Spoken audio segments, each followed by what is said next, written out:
And there's one character in particular at the beginning of the novel. His name is Ernesto, and he's working with Gabriel for the dissolution, of a partnership, where he's going to kind of take his own capital and start his own company.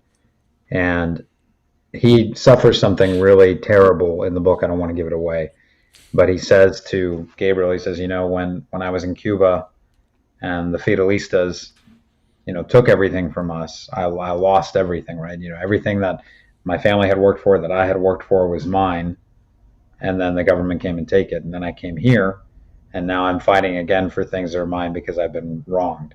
The difference is that, in Cuba, the government, the justice system, whatever you want to call it, the absolute authority, quote unquote, took his possessions and his property. And in this one, he's able to dispute it in a court of law to try to get at least some kind of recompense. Yeah, the wonderful thing about this country is that we have recourse. In communist countries, you don't have recourse. As a matter of fact, you better shut up and turn around.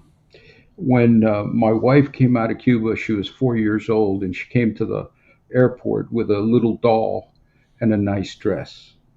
Not only did they take the doll away from her, but they took the dress. And that's the way the communist governments operate. And as sad as that story is, it's true. So the book also talks a lot about 1980s Miami. And in 1980s Miami was what the United States is today. We had an incredible influx of immigrants. They were mostly legal.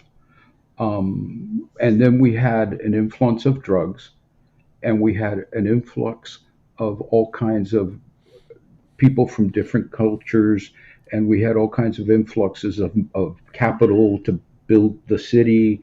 And we had a very, very outstanding group of people that worked their tails off to create a metropolis that Miami is today. And so we thought that that was a great moment in history to place the book, because it really is placing it in the U.S. of today. And we really thought about it.